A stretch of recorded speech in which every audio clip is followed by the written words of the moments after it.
வணக்கம். இது உங்கள் பிவி அஸ்ட்ரோ.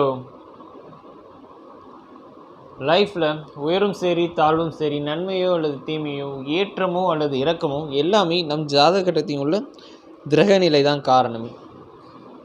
நாம் உயர்ந்திருக்கிறோம் என்றாலும் அல்லது தாழ்ந்து விட்டோம் என்றாலும் அதற்கும் நம் பிறப்பு ஜாதகத்தில் இருக்கக்கூடிய கிரகநிலை தான் காரணம். இதில் நம்ம அர்த்தம்ல ஒரு குறை சொல்லி எந்த புண்ணியமும் இல்லைங்க. சரி, இந்த வீடியோவில் எனக்கு கன்சல்ட் பண்ண ஒருத்தரோட ஜாதகம் பார்க்கலான்னு இருக்கும்.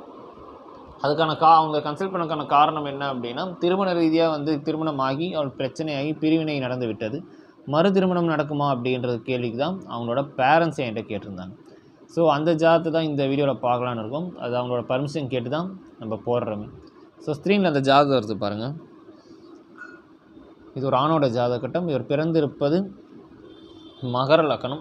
மகர லக்னத்தில் புதன், 2ஆம் இடத்தில் சுக்கிரன், ராகு, 4ஆம் இடத்தில் செவ்வாய், 5ஆம் இடத்தில் குரு, 10ஆம் இடத்தில் 8ஆம் இடத்தில் கேது, 10ஆம் இடத்தில் சந்திரன், 12ஆம் இடத்தில் சனி.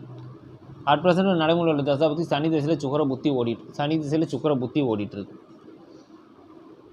இவருக்கு 2 முதல் திருமணம் நடந்து பிரிவினை ஆகிவிட்டது. ஸோ அதனால் அடுத்த திருமணம் நடக்குமா அப்படின்றது அவங்க பெற்றோர்களோட கேள்வி. இதுக்கு நம்ம அவங்ககிட்ட பதில் சொல்லிட்டோம். இருந்தாலும் ஜோதிட ரீதியாக பார்க்கும்போது இவங்களுக்கு ஏன் முதல் திருமணம் பிரிவினை நடந்தது அப்படின்றத ஃபஸ்ட்டு தெரிஞ்சுப்போம். அடுத்தது 2ஆவது கல்யாணம் ஆச்சா ஆகுமா ஆகாதான்றதை சொல்லலாம். ஸோ ஃபர்ஸ்ட் ஆஃப் ஆல் இந்த ஜாதக கட்டத்துக்கு மேலுக்குடைய அதிபதி யார் அப்படின்னா சந்திரன். இந்த சந்திரன் சுக்கிரனோட வீட்டில் லக்னத்துக்கு 10ஆம் இடத்தில் தசம கேந்திரத்தில் வலுக்கு செவ்வாயால் பார்க்கப்பட்ட நிலையில் நிற்கிறார். அதாவது சந்திரமண்டல யோகத்தில் நிற்கிறார் அப்படின்னு சொல்லலாம். அதாவது மேலோட்டமாகவே ஒரு ஜாதகத்தில் 7ஆம் இடத்து செவ்வாயோ இல்லை 7ஆம் அதிபதி செவ்வாய் பார்த்தாலே திருமண வாழ்க்கை சிறப்பு இருக்காது அப்படின்னு சொல்லுவாங்க. நிச்சயமாக அப்படியெல்லாம் கிடையாதுங்க. 7ஆம் இடத்தை செவ்வாய் பார்த்தாலோ அல்லது சனி பார்த்தாலோ, ராகு கேது அமர்க்கப்பட்டிருந்தாலோ அல்லது குரு பார்த்திருந்தாலோ சரி, எந்த கிரகம் பார்த்திருந்தாலும் அவர்கள் திருமண வாழ்க்கை நல்ல வாழ்க்கை அமைய வேண்டும் என்ற விதிப்பயன் 7ஆம் இடமும் அடுத்து துணையாத 3ஆம் இடமும் நல்லா இருந்தால் நிச்சயமாக அவங்க திருமண வாழ்க்கை சிறப்பாக தான் இருக்கும். பொதுவாக செவ்வாய் பார்த்துட்டா சிறக்குமா சிறப்பளிக்காது அப்படின்னா, நிச்சயமாக செவ்வாய் பார்த்தாலும் சிறப்பளிக்கக்கூடிய அமைப்பில் இந்த இடத்துல இருந்தால் சிறப்பளிக்கும். இவருக்கு திருமண பிரிவினை காரணது செவ்வாய் பார்த்ததுக்கு காரணமா அப்படின்னா நிச்சயமாக கிடையாது. இந்த ஜாதகத்து கட்டத்துக்கு 7ஆம் இடத்தையும் செவ்வாய் பார்ப்பார், 7ஆம் அதிபதியும் செவ்வாய் பார்ப்பார். ஆனால் இந்த செவ்வாய் பார்த்தாலும் சரி, இல்லை செவ்வாய் பார்க்கவில்லை என்றாலும் இவருக்கு முதல் தாரம் நிலைக்காது. இதுதான் இவரோட பேஸ்மெண்ட்டாக உள்ள திருமண வாழ்க்கை. இவரோட திருமண வாழ்க்கை ஜோதிடரே அடித்தளமாக இவருக்கு இதுதான் அமைப்பு. இது ஏன் நான் இவ்வளோ இந்த ஆணித்தனமாக சொல்கிறேன் அப்படின்னா, ஃபர்ஸ்ட் ஆஃப் ஆல் 7ஆம் அதிபதி நிலை என்ன அப்படின்னு பார்க்கணும். அட் த சேம் டைம் 11ஆம் அதிபதி நிலை என்ன அதையும் சேர்த்து தான் இந்த இடத்துல நம்ம பார்க்கணும். ரீசெண்டாக ஒரு வீடியோ ஒன்று போட்டிருந்தேன், திருமண பொருத்தம் எப்படி பார்க்க வேண்டும். அதாவது அந்த வீடியோவில் கட்ட பொருத்தம் எப்படி பார்க்க வேண்டும் அப்படின்றத சொல்லியிருப்பேன். அதில் என்னென்னா, ஒரு ஜாதகத்தில் 7ஆம் பாவகம் எப்படி இருக்குது, 7ஆம் அதிபதி நிலை என்ன, 11ஆம் அதிபதி நிலை என்ன அப்படின்றது ரொம்ப ரொம்ப இம்பார்ட்டன்ட். ஸோ இந்த ஜாதகத்துக்கு 7ஆம் அதிபதி மேலோட்டமாக பார்த்தா தசம கேந்திரத்தில் அமர பெற்றிருப்பது சிறப்புன்னு சொல்லலாம். ஆனால் இது ஒரு வகையில் தோஷம்தான்.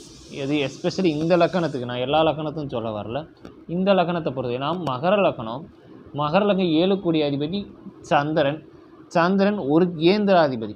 குரு புதன் சந்திரன் சுக்கிரன் இவங்க எல்லாமே கேந்திர ஆதிபத்திய தோஷம் பெறக்கூடிய கிரகங்கள். அப்படி இருக்கும்போது இவங்க ஒரு கேந்திராதிபதியாக இந்த லக்கணத்துக்கு மகர லக்கணத்துக்கு சந்திரன் வருவார். அந்த சந்திரன் 7 கூடிய அதிபதி தசம கேந்திரம் சொல்கிறது 10ஆம் இடம் கேந்திரத்தில் அமரப்பெற்றதே முதல் தவறு. ஒரு கேந்திராதிபதி மறு கேந்திரத்தில், அதுவும் தசம கேந்திரத்தில் வலுத்து நிற்பது அப்படின்றது இந்த இடத்துல சிறப்பில்லாத ஒரு தன்மை தான். இந்த இடத்துல செவ்வாயின் பார்வை, இந்த இடத்துல செவ்வாய் பார்க்கல அப்படின்றத விட இப்போ இந்த இடத்துல 7ஆம் அதிபதி வலிமை இழந்து நிற்கிறார், கேந்திராதிபத்திய தோஷம் பெற்று கெட்டு தான் நிற்கிறார். இது ஃபஸ்ட்டு. இன்னொன்று, இந்த இடத்துல 11 கூடிய அதிபதி நிலை என்ன அப்படின்னு பார்க்கணும். 11 கூடிய அதிபதி ஆட்சி பெற்றிருக்கார். ஆட்சி அப்படின்றது வலிமை தான், நான் இல்லைன்னு சொல்ல வரல. இருந்தாலும் அவர் எங்கே இடத்துல நிற்கிறார் அப்படின்றத ரொம்ப ரொம்ப இம்பார்ட்டன்ட். செவ்வாய் 11 நின்றிருந்தாலும் ஆட்சி தான், லக்னம் நின்றிருந்தால் உச்சம்னு சொல்லியிருப்போம். பட் அந்த 4ஆம் இடத்துல ஆட்சியாக இருக்கார். இதுதான் இந்த பிரச்சனை. ஒரு மகர லக்னக்காரருக்கு 7ஆம் அதிபதி வலிமை இழந்தோ தோஷம் பெற்றோ அந்த கிரகம் வலிமை கெட்டு இருந்தாலோ 11ஆம் அதிபதி வலுத்து இருந்தால் நிச்சயம் அவருக்கு 2 திருமணம் ஆகக்கூடிய அம்சம் இருக்கும். அதுவும் 4இல் செவ்வாய் ஆட்சி பெற்றிருந்தால் மகர லக்னத்துக்கு. ஏன் என்ன காரணம் அப்படின்னா, இந்த 11 கூடிய இளையத்தாரத்தின் அதிபதி 4ஆம் இடம் சுகஸ்தானத்தில் ஆட்சி பெற்று வலிமையாக நிற்கிறார். அவர் ஆட்சி பெற்றிருக்கார் அப்படின்றத விட அந்த இடத்துல 4ஆம் இடத்துல சுகஸ்தானத்தில் ஆட்சி பெற்றது அப்படின்றது கொஞ்சம் இந்த இடத்துல பார்க்க வேண்டிய விஷயம். ஏன் இந்த இடத்துல நான் இதை சொல்கிறேன்னா, 11ஆம் இடம் என்பது இளையத்தரம். இளையத்தரத்தின் மூலமாக தான் அவர் சுகத்தை அனுபவிக்க வேண்டும் என்பதன் விதிப்பயன். ஸோ அப்போ 11 கூடியது 4இல் அமர்ந்து அது ஆட்சி பெற்று வலிமை பெற்ற நிலையில் இருப்பது அப்படின்றது இந்த இடத்துல முக்கியமான ஒன்று. ஸோ அப்போ இந்த 7ஆம் அதிபதி தசம கேந்திரத்தில் அமர பெற்று இருந்தாலும் கூட அவர் கேந்திர ஆதிபத்திய தோஷம் பெற்று கெட்டு தான் நிற்கிறார். இந்த இடத்துல 11 கூடிய அதிபதி 4ஆம் இட சுகஸ்தானத்தில் வந்து ஆட்சி பெற்று பலமாக இருக்கக்கூடிய அமைப்பில் இருக்கிறதுனால் நிச்சயம் இவருக்கு மறு திருமணத்தினால் மூலமே வாழ்க்கையை சிறப்பளிக்க வேண்டும் என்பதன் விதிப்பயன் இந்த ஜாதக கட்டத்தில் இருக்குது. So second life is the best life அப்படின்னு சொல்லக்கூடிய அமைப்பு தான் இந்த ஜாதகக்காருக்கு இருக்கிறது. சரிங்களா? ஸோ அப்போ இந்த ஜாதகக்காருக்கு வந்து இப்போ கல்யாண வாழ்க்கை நல்லா இல்லை அப்படின்னு சொல்லி நம்ம சொல்லிடலாம். செவ்வாய் 7ஆம் இடத்தை பார்க்குறா, 7ஆம் அதிபதியை பார்த்துட்டார் அப்படின்னு நிறைய பேர் சொல்லுவோம். இதே நல்லா இருக்கார் அப்படின்னா, இல்லை சார் சந்திரமங்கல யோகத்தில் நிற்கிறார் சார் செவ்வாய், அதனால் வந்து இவருக்கு நல்ல திருமண வாழ்க்கை தான் அமைஞ்சிருக்கும் அப்படின்னு சில பேர் அந்த கருத்தை சொல்லுவோம். அதனால தான் நான் ஃபஸ்ட்டே சொன்னேன், இந்த இடத்துல செவ்வாய் பார்க்கல அப்படின்னாலும் இவருக்கு முதல் திருமணம் பிரச்சனைக்கான கேள்விக்குறியாக தான் வந்து நிற்கும். ஏன்னா லக்னத்து 7 கூடிய அதிபதி ஒரு கேந்திராதிபதி மறு கேந்திரத்தில் அமர்ந்ததே ஃபர்ஸ்ட் ஆஃப் ஆல் தோஷம்தான். இந்த இடத்துல 11 கூடிய அதிபதி வந்து 4ஆம் இடத்தில் ஆட்சி பெற்று வலிமை பெற்று இருப்பது அப்படின்ற அப்போ நிச்சயமாக ஒரு 2 லைஃப் அப்படின்றது நான் தெளிவாக இந்த இடத்துல இருக்குது. இதில் வந்து சில பேருக்கு ஒரு சந்தேகம் இருக்கும், சரி சார் நீங்கள் சொல்கிற மாதிரி இருந்தால் கூட இந்த ஜாத அடிப்படையில் வேறு ஏதாவது ஜாதமாக இருந்தாலும் அந்த தசாபுத்தி வந்தால் தானே வேலை செய்யும் அப்படின்ற ஒரு எண்ணம் ஒரு சந்தேகம் நிறைய பேருக்கு இருக்கும். தசாபுத்தி வந்தால் தான் வேலை செய்யணும் அப்படின்றதெல்லாம் இல்லைங்க. அடித்தட்டு என்ன, பேஸ்மெண்ட் என்ன அப்படின்னு ஒரு கணக்கு இருக்குது. இவர் அடித்தட்டு second life best life 2 life வரணுன்றது அமைப்பு. அப்போ நடக்கக்கூடிய தசாபுத்தி இவருக்கு நன்மை அளிக்கக்கூடிய அமைப்பில் இருக்கா, இல்லை தீமை அளிக்கக்கூடிய அமைப்பில் இருக்கா? ஏதோ ஒரு தசா புத்தி எல்லாருக்கும் நடக்கும். அந்த தசா புத்தி இவருக்கு ஃபஸ்ட்டு ப்ளஸ்ஸா இல்லை மைனஸா அப்படின்னு ஒரு கணக்கு இருக்குல்ல. ஸோ அப்போ இவருக்கு நடைமுறை உள்ள தசா புத்தி அப்படின்னு பார்த்தீங்க அப்படின்னா சனி தசை நடந்துகிட்ருக்கு. இந்த சனி தசை ஃபர்ஸ்ட் ஆஃப் ஆல் நன்மை செய்யுமா தீமை செய்யுமா? டப்புன்னு சொல்லுவோம் நம்ம எல்லாருமே. லக்கண தனாதிபதி இல்லை யோகாதிபதி. ராசிப்படி பார்த்தாலும் துலா ராசிக்கு சுக பஞ்சமாதிபதி இரு ஆதிபத்தியமும் லக்கணப்படியும் சரி ராசிப்படியும் சரி 2 ஆதிபத்தியம் சுப ஆதிபத்தியம் பெற்ற கிரகம்.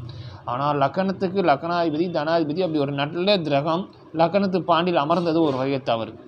ராசிப்படி பார்த்தால் ராசிக்கு முதல் தர யோகாதிபதி, ஆனால் ராசிக்கு 3இல் அமர்ந்து பெற்றது அப்படின்றது சிறப்பு இல்லாத தன்மை தான்.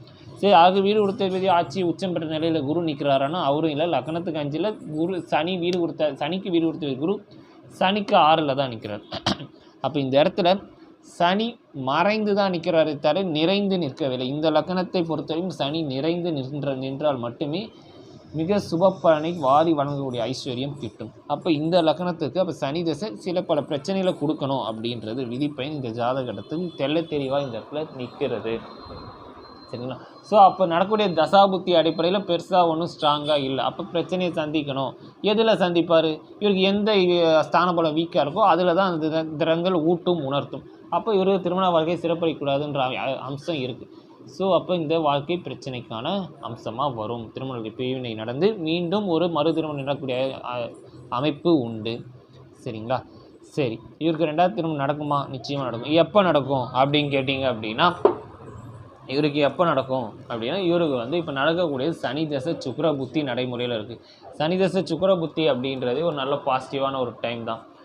ஏன்னா ஒரு கிரகம் ஒரு தசாபுத்தி நடத்தும் போது திருமண வாழ்க்கை எப்போ கிடைக்கும், திருமண அமைப்பு எப்போ வரும் அப்படின்னா எந்த கிரகம் புத்தி நடத்துதோ ஃபர்ஸ்ட் ஆஃப் ஆல் அதுக்கு அடித்தளமாக அந்த கிரக அமைப்பு என்னன்றதை பார்க்கணும்.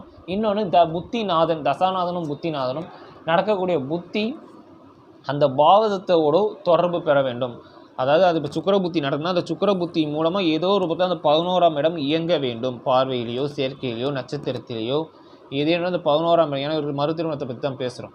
அப்போ 11ஆம் இடம் இயங்க வேண்டும் அல்லது 11 கூடிய அதிபதி பார்வையாவது அந்த சுக்கிரன் வாங்கியிருக்க வேண்டும்.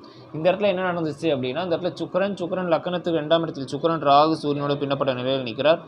அந்த சுக்கிரன் வாங்கிய நட்சத்திர அதிபதி யார் அப்படின்னா செவ்வாய் நட்சத்திரத்தில் தான் நிற்பார். அதாவது அவிட்ட நட்சத்திரத்தில் தான் நிற்கிறார். ஸோ செவ்வாய் 11 கூடிய அதிபதி 4ஆம் இட சுகஸ்தானிலிருந்து தன் வீட்டை தானே 11ஆம் இடத்தை பார்வை செய்கிறார்.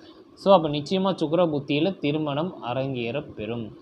சனி தசையில் சுக்கிர புத்தி லக்கணப்படி 2மே சுபதரங்கள் தான். லக்கணத்துக்கு சுபதரங்கள் நல்ல அமைப்பில் தான் நிற்கிறாங்க. ஸோ சுக்கிர புத்தியில் நிச்சயமாக திருமணம் அரங்கேற பெறக்கூடிய ஐஸ்வர்யம் உண்டு.